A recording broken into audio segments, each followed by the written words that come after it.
وأشهد أن لا إله إلا الله وحده لا شريك له وأشهد أن محمدًا عبده ورسوله أما بعد فإن خير الحديث كتاب الله وخير الهدي هدي محمد صلى الله عليه وسلم وشر الأمور محدثاتها وكل محدثة بدعة وكل بدعة ضلالة وكل ضلالة في النار. أعوذ بالله السميع العليم من الشيطان الرجيم. بسم الله الرحمن الرحيم. يا أيها الناس اتقوا ربكم الذي خلقكم من نفس واحدة وخلق منها زوجها وبث منهما رجالا كثيرا ونساء واتقوا الله الذي تساءلون به والأرحام إن الله كان عليكم رقيبا. يا أيها الذين آمنوا اتقوا الله حق تقاته ولا تموتن إلا وأنتم مسلمون. يا أيها الذين آمنوا اتقوا الله وقولوا قولا سديدا يصلح لكم أعمالكم ويغفر لكم ذنوبكم ومن يطع الله ورسوله فقد فاز فوزا عظيما. أما بعد فأعوذ بالله السميع العليم من الشيطان الرجيم من همزه ونفخه ونفثه. بسم الله الرحمن الرحيم. يا أيها الذين آمنوا كتب عليكم الصيام كما كتب على الذين من قبلكم لعلكم تتقون. رب اشرح لي صدري ويسر لي أمري واحلل عقدة من لساني يفقهوا قولي. رب زدني علما اللهم رب زدني علما. محترم و معزز حاضرین جمعہ، بزرگوں، نوجوان ساتھیوں، عزیز پیارے بچوں، ہر قسم کی حمد و ثنا، تعریفات و توصیفات، بڑائی و بزرگی اللہ سبحانہ و تعالیٰ کے لیے لائق سزاوار ہے، جو اس کائنات کا خالق، مالک، رازق، مربی اور پالنہار ہے۔ بے شمار درود و سلام ہو تمام انبیاء کرام علیہم السلام پر، بالعموم و بالخصوص ہمارے اور آپ کے آخری نبی، امام الانبیاء، خاتم النبیین، سید المرسلین، جناب محمد الرسول اللہ صلی اللہ علیہ وسلم پر۔ محترم حاضرین جمعہ، قبل اس کے کہ میں اپنے موضوع کی وضاحت کروں، میں یہ بتا دینا چاہتا ہوں کہ اس ہفتے کا عنوان کیا رہے گا۔ جس ٹاپک پہ میں آپ کے سامنے کچھ گفتگو کروں گا، کچھ باتیں عرض کروں گا، وہ موضوع آپ جان لیں تاکہ آپ کو سمجھنے میں آسانی بھی ہو۔ آج کا موضوع رہے گا انشاءاللہ استقبال رمضان، کیونکہ رمضان ہم سے نہایت ہی قریب ہے، اور رمضان کا استقبال ہم کیسے کریں گے، اس موضوع پر انشاءاللہ کچھ باتیں آپ کے گوشے گزار کرنے کی کوشش کروں گا۔ اللہ رب العالمین سے دعا ہے کہ خالق کائنات تو ہم تمام مسلمانوں کو کہنے اور سننے سے زیادہ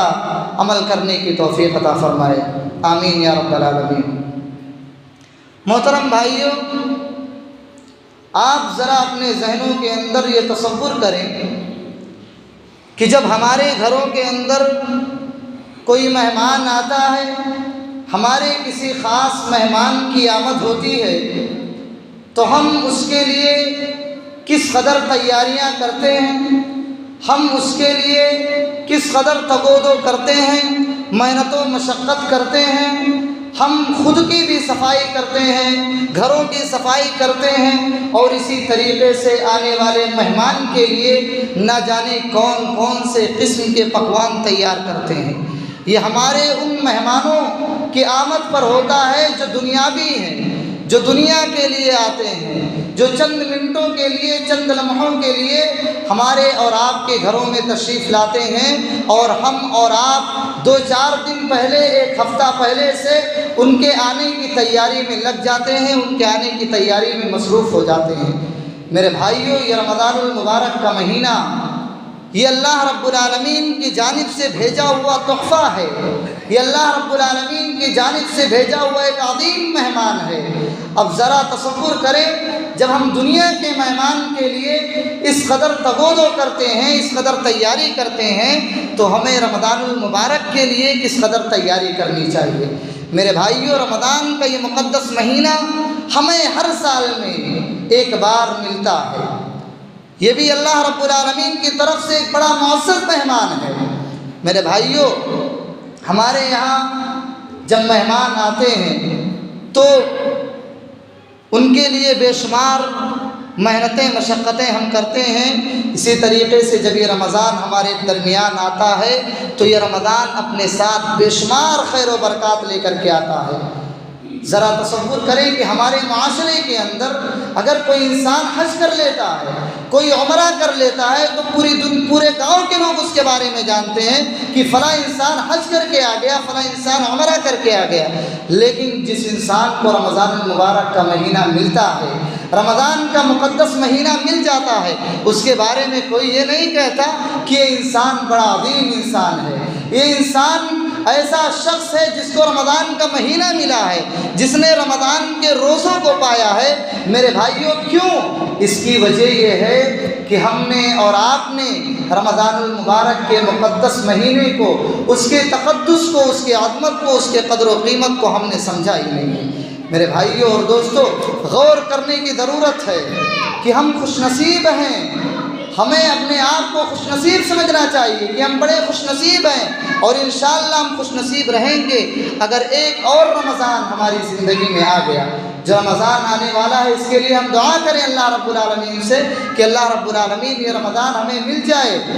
سلف صالحین کا عمل یہ تھا کہ جب 6 مہینہ ختم ہو جاتا تھا، جب 6 مہینہ بچتا تھا، تو سلف صالحین رب کائنات سے دعا کرتے تھے کہ رب کائنات تو ہمیں رمضان تک پہنچا دے، تو ہمیں رمضان کو ملا دے۔ کیوں؟ کیونکہ اس مہینے کی بڑی عظمت ہے، اس مہینے کی بڑی برکت ہے۔ میرے بھائی، ایک حدیث میں آپ کے سامنے رکھتا ہوں، سنن ابن ماجہ کی صحیح روایت ہے۔ حضرت طلحہ رضی اللہ تعالیٰ عنہ راوی حدیث ہیں، کہتے ہیں کہ 2 شخص مکہ سے دوری پر 2 آدمی رہتے تھے، 2 شخص رہتے تھے اللہ کے نبی صلی اللہ علیہ وسلم کے دور میں، اور وہ دونوں آئے نبی علیہ السلام کے پاس، اور دونوں نے بیک وقت اسلام قبول کر لیا، دونوں نے ایک ساتھ میں اسلام قبول کر لیا۔ لیکن ان دونوں میں ایک شخص ایسا تھا جو بہت ہی زیادہ عبادت گزار تھا، بہت زیادہ نمازوں کی پابندی کرنے والا تھا، بہت زیادہ اللہ رب العالمین کے راستے میں صدقات و خیرات کرنے والا تھا، نیکیوں کے کاموں میں سبقت کرنے والا تھا، نیکیوں کے کاموں میں بڑھ چڑھ کر کے حصہ لینے والا تھا۔ لیکن اس کے مقابلے میں جو دوسرا شخص تھا وہ زیادہ محنتی نہیں تھا، دین کے کاموں میں زیادہ سبقت نہیں لے جاتا تھا، بہت زیادہ عبادت گزار نہیں تھا۔ لیکن جو پہلا شخص تھا جو بہت ہی زیادہ عبادت گزار تھا، اللہ رب العالمین کے سامنے اپنے سر کو ہمیشہ جھکائے رکھتا تھا، نمازوں کی پابندی، صدقات و خیرات کی پابندی، روزوں کی پابندی، نوافل کا اہتمام، اس کے ہاں ساری چیزیں پائی جاتی تھیں۔ اور یہ شخص اللہ رب العالمین کے راستے میں لڑتے لڑتے شہید ہو گیا، شہید کا درجہ اس انسان کو ملا۔ لیکن اس کے مقابلے میں جو دوسرا شخص تھا، جو بہت زیادہ پابند نہیں تھا، بہت زیادہ عبادت گزار نہیں تھا، بہت زیادہ نیکیوں میں سبقت کرنے والا نہیں تھا، یہ شخص، اس کا انتقال نیچرل طریقے سے ہوئی، اس کا انتقال عام موت ہوئی۔ جس طریقے سے عام موت ہوتی ہے، طبعی موت ہوتی ہے، اسی طریقے سے اس شخص کی وفات ہوئی، اس شخص کی موت ہوئی۔ حضرت طلحہ رضی اللہ تعالیٰ عنہ کہتے ہیں کہ میں نے خواب میں دیکھا کہ میں جنت کے دروازے کے پاس کھڑا ہوں، اور جنت کے اندر سے ایک فرشتہ نکلا، ایک آدمی نکلا، اور اس نے اس شخص کو بلایا جس کی نیچرل طریقے سے موت ہوئی تھی، طبعی موت ہوئی تھی، جس طریقے سے عام موت ہوتی ہے اس طریقے سے جس کی موت ہوئی تھی، جو 1 سال کے بعد جس کی وفات ہوئی تھی، اس انسان کو بلایا اور کہا کہ آپ جنت کے اندر داخل ہو جائیے۔ اس کے بعد جو شہید ہوا تھا اس کو جنت کے اندر داخل کیا گیا۔ حضرت طلحہ رضی اللہ تعالیٰ عنہ کہتے ہیں کہ جب میری آنکھ کھلی تو میں نے یہ خواب صحابہ کرام کو بتایا، اور مجھے بڑا افسوس ہوا کہ ایک شخص جو سب سے زیادہ عبادت گزار تھا، نیکی کے کاموں میں سبقت کرنے والا تھا، بھلائی کے کاموں میں سبقت کرنے والا تھا، وہ انسان شہید ہوا، اللہ کے راستے میں شہید ہو گیا، اپنے سر کو قربان کر دیا، اس کو بعد میں جنت میں داخل کیا جا رہا ہے۔ لیکن اس کے بالمقابل جس کی طبعی موت ہوئی، جس کی نیچرل طریقے سے موت ہوئی، اور وہ 1 سال کے بعد انتقال ہوا اس کا، اس کے باوجود اس کو اس سے پہلے جنت کے اندر داخل کیا جا رہا ہے۔ جب یہ خواب صحابہ کرام کو طلحہ رضی اللہ تعالیٰ عنہ نے بتایا، صحابہ کرام کے درمیان یہ بات ایک موضوع بن گئی، موضوع بحث بن گئی۔ سارے لوگ اس پر چرچا کرنے لگے کہ حضرت طلحہ رضی اللہ تعالیٰ عنہ نے تو بڑا عجیب و غریب خواب دیکھا ہے۔ حالانکہ ہونا یہ چاہیے تھا کہ جس کی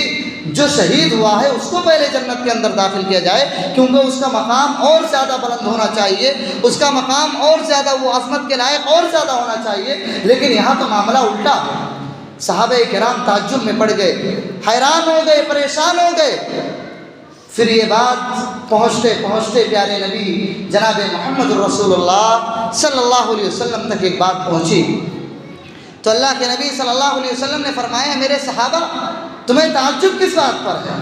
حیرانی کس بات پر ہے، تم حیران اتنے کیوں ہو رہے ہو؟ تو صحابہ کرام نے کہا، اللہ کے پیارے نبی جناب محمد الرسول اللہ صلی اللہ علیہ وسلم، ہمیں حیرانی اسی بات پر ہے، تعجب اسی بات پر ہے کہ جس شخص کی وفات اس وقت جو آدمی اللہ رب العالمین کے راستے میں لڑتے لڑتے شہید ہو گیا، جو دین کے کاموں میں سبقت کرنے والا تھا، جو دین کے کاموں میں بڑھ چڑھ کر کے زیادہ حصہ لیتا تھا، اس شخص کو بعد میں جنت کے اندر داخل کیا جا رہا ہے، اور جس کی طبعی موت ہوئی، جس کی ایک عام موت ہوئی اور اس کی وفات 1 سال کے بعد ہوئی، اس شخص کو اس سے پہلے جنت کے اندر داخل کیا جا رہا ہے۔ تو اللہ کے نبی صلی اللہ علیہ وسلم نے فرمایا، اے میرے صحابہ تعجب کرنے کی کیا بات ہے، الیس قد مکث بعدہ سنہ، کیا اس نے ان کے بعد 1 سال تک نہیں گزارا، 1 سال اسے اور نہیں ملا؟ صحابہ کرام نے کہا، ہاں اللہ کے نبی، اس شخص کو 1 سال تو اور ملا، اس نے جو آدمی شہید ہوا تھا اس شہید ہونے کے بعد اس کو 1 سال کا وقت ملا۔ تو اللہ کے نبی صلی اللہ علیہ وسلم نے فرمایا، وَصَلَّى كَذَا وَكَذَا مِن سَجْدَةٍ فِي السَّنَةِ، اے میرے صحابہ اس 1 سال میں کیا اس نے نمازیں نہیں پڑھی، کیا اس نے روزے نہیں رکھے، کیا اسے ایک رمضان عشرہ نہیں ملا؟ صحابہ نے کہا، ہاں اللہ کے نبی صلی اللہ علیہ وسلم، اسے 1 رمضان عشرہ ملا، اسے 1 رمضان زیادہ ملا۔ اللہ کے نبی صلی اللہ علیہ وسلم نے فرمایا، فَلَمَّا أَبْعَدُوا مِمَّا بَيْنَ السَّمَاءِ وَالْأَرْضِ، چونکہ اس کا 1 سال کا ٹائم اور زیادہ تھا، اس لیے ان دونوں کے درمیان اتنا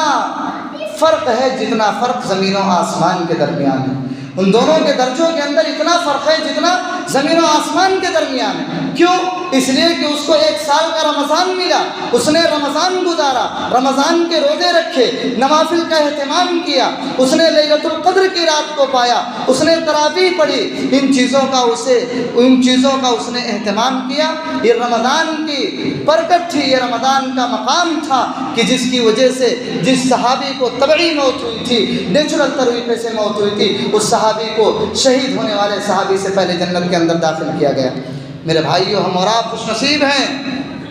کہ ہمیں اور آپ کو ایک رمضان اور مل رہا ہے، اس لیے ہمیں اور آپ کو چاہیے کہ ہم رمضان کا صحیح طریقے سے استقبال کریں، اور ہم اس پر اللہ رب العالمین کا شکر ادا کریں کہ اللہ رب العالمین ہمیں 1 رمضان اور دے رہا ہے، اور اللہ رب العالمین سے دعا کریں کہ رب کائنات تو ہمیں صحت و سلامتی کے ساتھ، عافیت کے ساتھ، نیکیوں کے ساتھ یہ مہینہ ہم سب کو گزارنے کی توفیق عطا فرمائے۔ میرے بھائیو، رمضان کے مہینے میں نیکیوں کا ماحول جو ہم اور آپ دیکھتے ہیں وہ ایک عجیب قسم کا ہوتا ہے۔ عام دنوں کے اندر ہم دیکھتے ہیں کہ نمازوں کے اندر اتنی تعداد نہیں ہوتی ہے، نمازی بڑے کم ہوتے ہیں، مسجد کے اندر قرآن کی تلاوت نہیں ہوتی ہے، نہ گھروں کے اندر قرآن کی تلاوت کی جاتی ہے، نہ نوافل کا اہتمام کیا جاتا ہے۔ لیکن رمضان کا ماحول کچھ الگ ہوتا ہے۔ رمضان میں ہم اور آپ دیکھتے ہیں کہ ایسا ماحول ہوتا ہے، نمازیوں کی تعداد بڑھ جاتی ہے، لوگ قرآن کریم کی تلاوت کرتے ہیں، اسی طریقے سے تراویح پڑھی جاتی ہے، نمازیوں میں اضافہ ہو جاتا ہے۔ میرے بھائیوں، یہ ماحول، یہ رمضان کی برکت کی وجہ سے اللہ رب العالمین یہ ماحول بناتا ہے۔ اور رمضان کی برکت کے بارے میں آپ دیکھیں کہ رمضان کی فضیلت اتنی ہے کہ رمضان المبارک کا مہینہ جب شروع ہوتا ہے، پیارے نبی جناب محمد رسول اللہ صلی اللہ علیہ وسلم فرماتے ہیں کہ جب رمضان کی پہلی رات آتی ہے، جب چاند نکلتا ہے رمضان کا، اور چاند جب دیکھا جاتا ہے روزہ رکھنے کے لیے، اس پہلی رات میں رب کائنات شیطانوں کو جکڑ دیتا ہے۔ اللہ کے نبی فرماتے ہیں صفدت الشیاطین، شیاطین کو جکڑ دیا جاتا ہے، سارے شیاطین بند کر دیے جاتے ہیں۔ وہ شیاطین جو انسانوں کو اللہ رب العالمین کے راستے سے بھٹکاتے ہیں، جو انسانوں کو نیکیوں کے راستے سے بھٹکاتے ہیں، ان شیاطینوں کو بند کر دیا جاتا ہے۔ اور اللہ کے نبی فرماتے ہیں کہ اس رمضان کی عظمت کو دیکھیے میرے بھائیوں، اللہ کے نبی فرماتے ہیں وَغُلِّقَتْ أَبْوَابُ النَّارِ،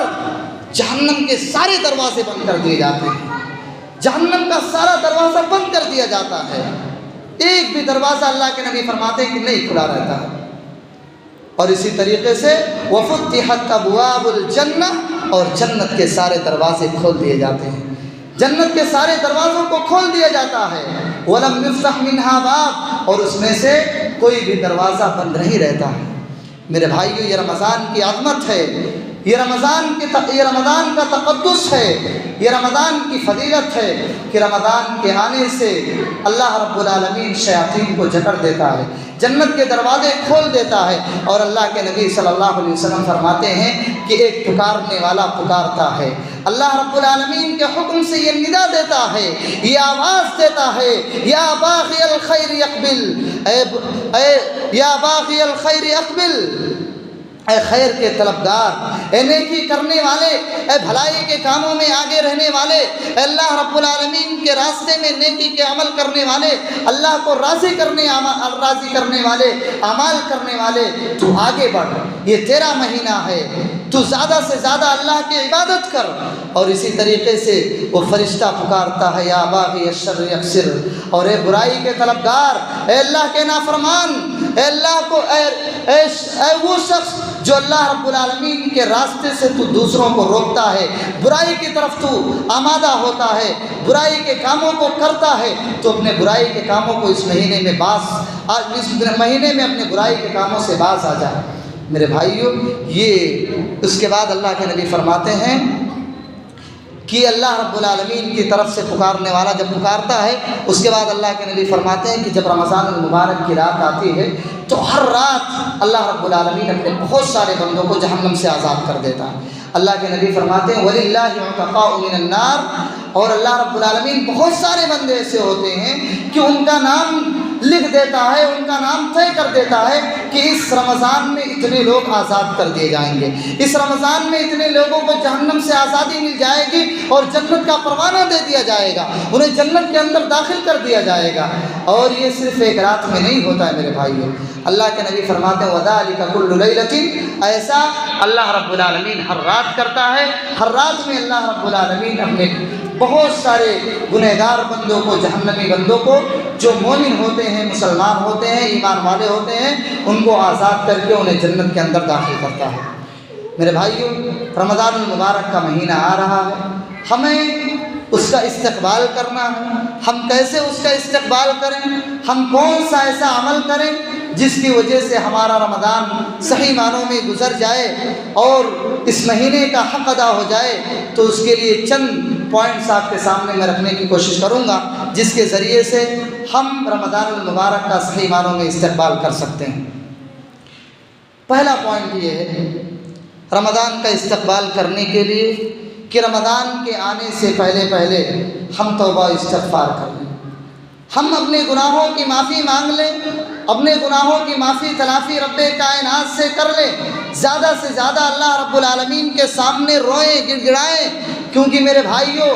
ہم سارے کے سارے لوگ گنہگار ہیں، ہمارے گناہوں کی پوٹلی بھری ہوئی ہے، تو ہمیں چاہیے کہ ہم اپنے گناہوں کی مغفرت کروائیں، ہم اپنے گناہوں پر پشیمان ہوں، اللہ رب العالمین کے سامنے روئیں، گڑ گڑائیں اور اللہ سے دعا کریں کہ باری الہا تو ہمارے گناہوں کو معاف کر دے، ہمارے خطاؤں کو معاف کر دے۔ میرے بھائیوں میں آپ کے سامنے دو پیغمبروں کی دعا آپ کے سامنے رکھتا ہوں۔ حضرت آدم علیہ السلام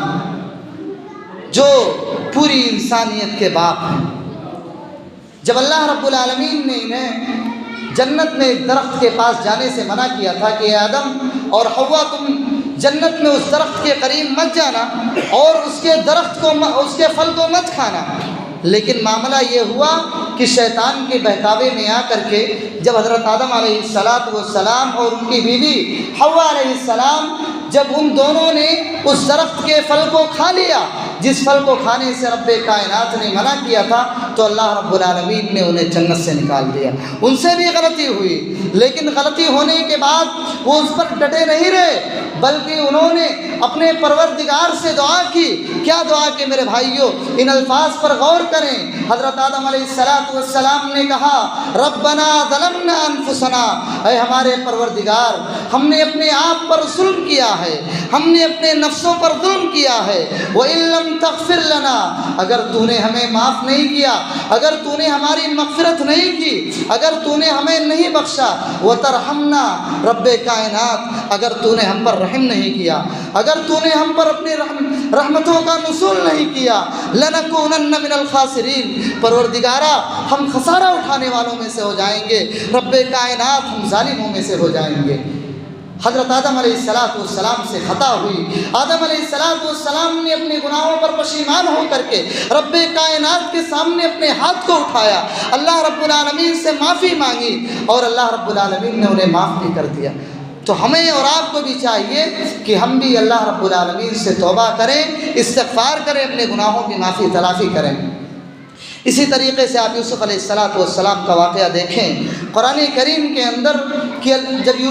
میرے بھائیوں یوسف علیہ السلام کے اوپر ایک ایسا دور بھی آیا کہ یوسف علیہ السلام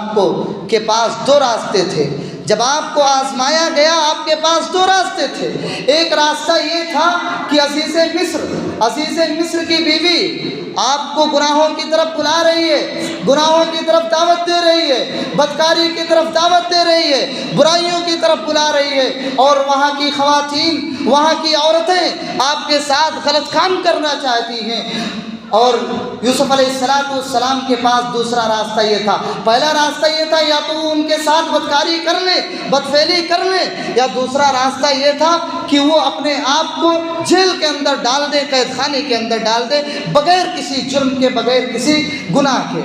تو یوسف علیہ السلام نے رب العالمین سے دعا کی اور یوسف علیہ السلام نے کہا رب السجن احب الی مما یدعوننی الیہ، اے میرے پروردگارا مجھے اس گناہ کے مقابلے میں جیل جانا گوارا ہے، اے اللہ میں قید کو پسند کرتا ہوں، مجھے قید میں جانا پسند ہے، لیکن اے اللہ میں گناہ کرنا نہیں چاہتا، اے اللہ میں بدکاری کرنا نہیں چاہتا، اے اللہ میں فحاشی کرنا نہیں چاہتا۔ اس کے بعد کہتے ہیں وَإِلَّا تَصْرِفْ عَنِّي كَيْدَهُنَّ اصب الیہن واکن من الجاہلین، پروردگارا اگر تو نے اپنا کرم نہیں کیا، اے پروردگارا اگر تو نے مجھ پر رحم نہیں کیا، رب کائنات اگر تو نے ان عورتوں کی چال کو ناکام نہیں کیا، اے اللہ میں جاہلوں میں سے ہو جاؤں گا، میں تیرے گنہگار بندوں میں سے ہو جاؤں گا۔ میرے بھائیوں اللہ رب العالمین نے یوسف علیہ السلام کی دعا قبول کی، آپ کو جیل کے اندر داخل کیا گیا۔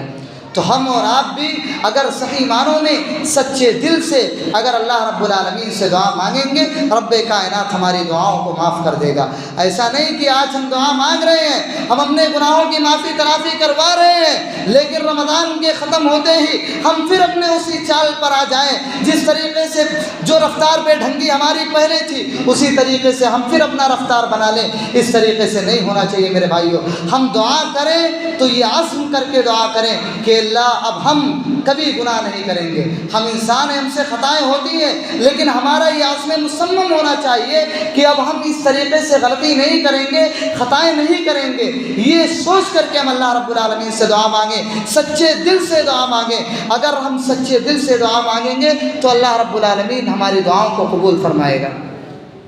سچے دل سے دعا مانگنے کا مطلب کیا میرے بھائی؟ اللہ رب العالمین نے سورہ تحریم کے اندر فرمایا کہ یا ایھا الذین آمنوا توبوا الی اللہ توبۃ نصوحا, کہ اے لوگو اللہ رب العالمین سے توبہ کرو. توبہ کیسا کرو؟ توبۃ نصوحا, سچے دل سے توبہ کرو, صحیح طریقے سے توبہ کرو. یہ ڈھلم الیقین والا توبہ مت کرو. لوگوں کے سامنے یہ توبہ کر لو کہ اب ہم یہ غلطی نہیں کریں گے, اس جرم کا ارتکاب نہیں کریں گے, یہ عمل نہیں کریں گے, لیکن وہاں سے گزرتے ہی, وہاں سے ہٹتے ہی پھر اپنے رفتار پر, اپنے رویے پر آ جاؤ. اس طریقے سے توبہ مت کرو میرے بھائیو. توبہ سچے دل سے توبہ کرو. اگر ہم نے سچے دل سے توبہ کیا تو رب کا وعدہ ہے, اللہ رب العالمین فرماتا ہے کہ اگر آپ سچے دل سے توبہ کریں گے تو اللہ رب العالمین قریب ہے کہ آپ کے گناہوں کو معاف فرما دے اور آپ کو ایسی جنت کے اندر داخل کر دے جس کے نیچے نہریں بہ رہی ہوں گی, جس کے نیچے نہریں جاری ہوں گی. ہم میں سے بہت سارے لوگ ایسے ہوتے ہیں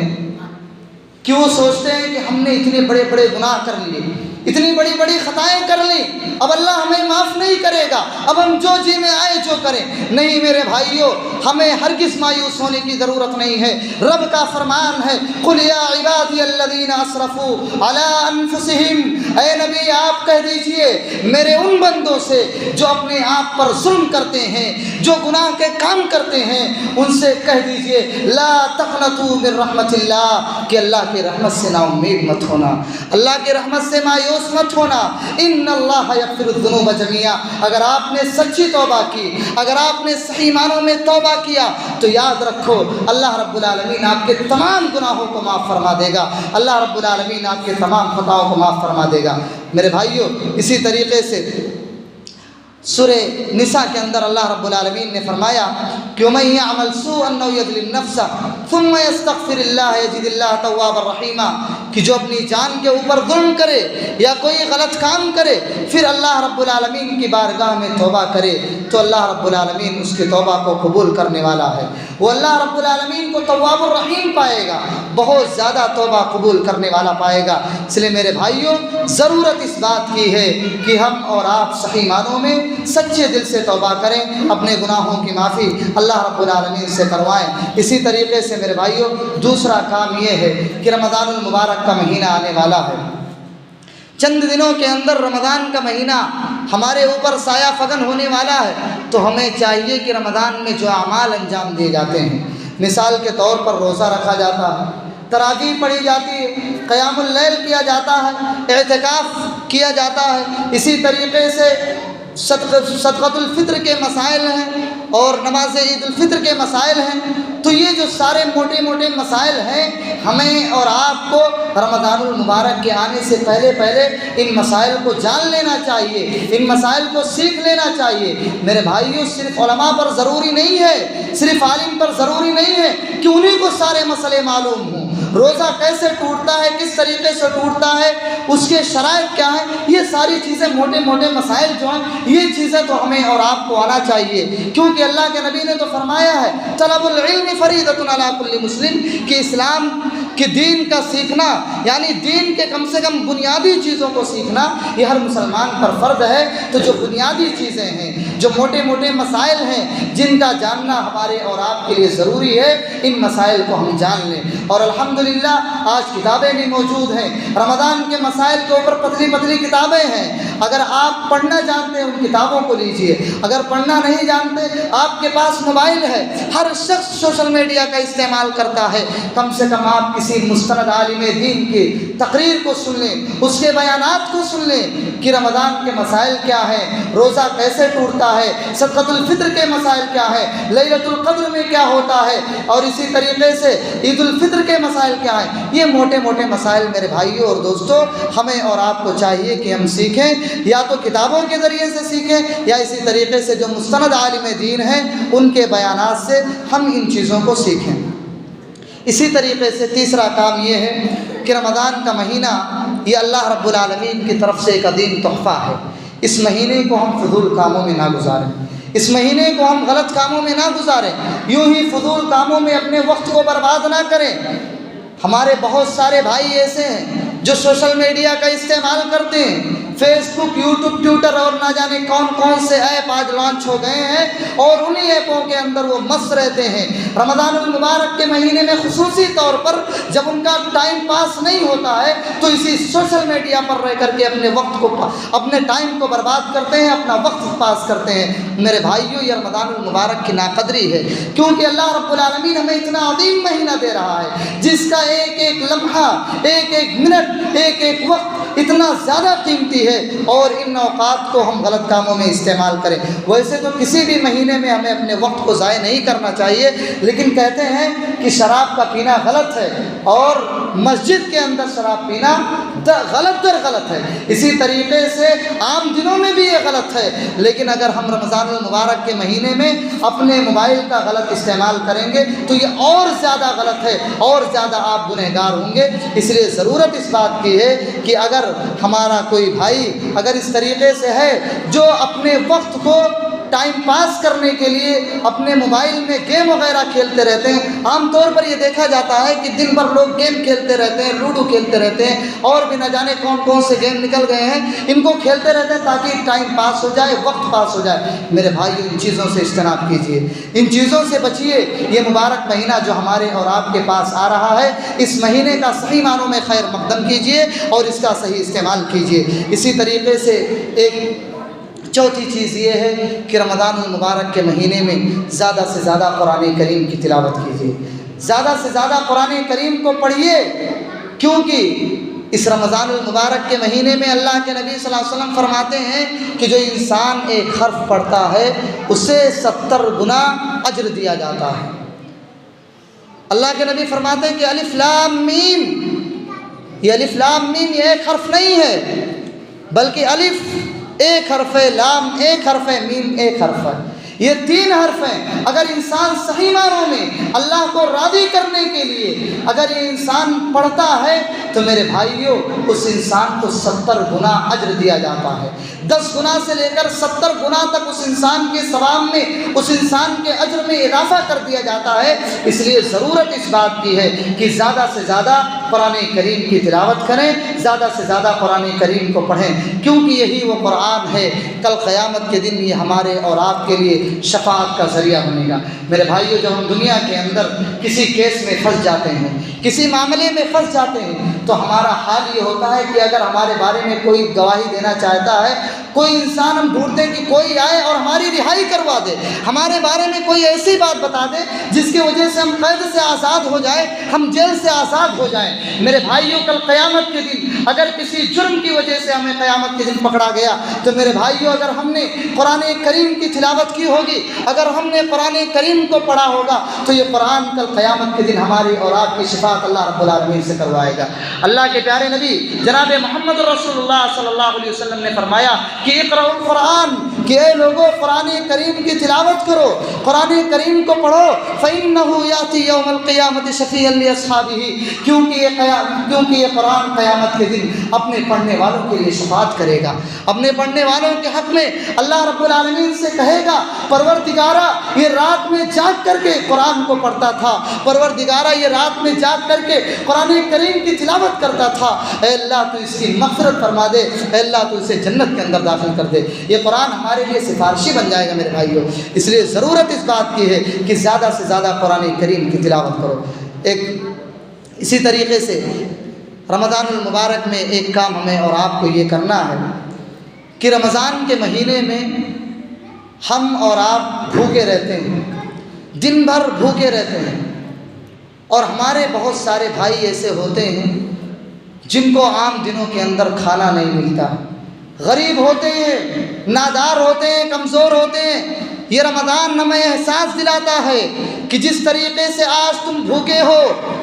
تمہارے بہت سارے بھائی ایسے ہیں جو عام دنوں میں جن کے پاس کھانے کے لیے کھانا نہیں ہے، جن کے پاس پینے کے لیے پانی نہیں ہے، ان کا تم خیال رکھو۔ اس لیے ضرورت اس بات کی ہے میرے بھائیوں کہ ہم رمضان کے مہینے میں جب ہم افطاری کے لیے بیٹھیں، جب ہم افطاری کرنے کے لیے بیٹھیں تو ہم دیکھیں کہ ہمارے آس پڑوس میں کوئی ایسا ہے جس کے پاس افطاری کا سامان مہیا نہیں ہے، جس کے پاس کھانے کے لیے کھانا نہیں ہے، جس کے پاس صحیح چیز کھانے کے لیے نہیں ہے، اور ہم اور آپ اگر اچھے طریقے سے کھا رہے ہیں اور سامنے والے کے پاس، ہمارے کسی